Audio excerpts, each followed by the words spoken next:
Hello everyone. তো আজকে হচ্ছে আমি একটু গরুর ঝোড়া মাংস রেডি করছিলাম, তো চিন্তা করলাম একটু ভিডিও করি।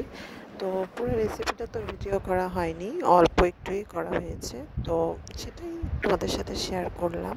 ফার্স্টে হচ্ছে গরুর মাংস আমরা হচ্ছে যে মশলা দিয়ে মাখাই, সেম আমি ওভাবেই মেখে রেখেছিলাম। ওটা হচ্ছে আমি প্রেশারে সিদ্ধ করে নিয়ে তারপর হচ্ছে যখন সিদ্ধ হয়ে গেছে একটু ভাজার জন্য প্রথমে তেলের মধ্যে একটু সরিষার তেল দিয়েছি।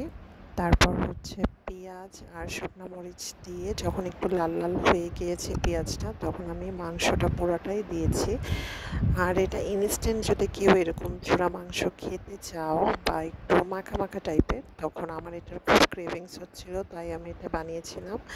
তো হোপফুলি তোমাদেরকে ভালো লাগবে। আর আমার ভিডিও যদি ভালো লাগে তাহলে প্লিজ একটু লাইক করো, শেয়ার করো, আর কমেন্ট অবশ্যই করে দিও আপুরা।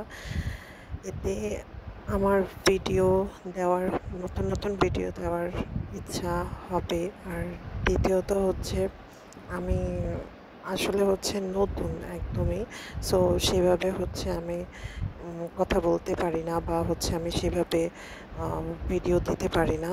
So thank you.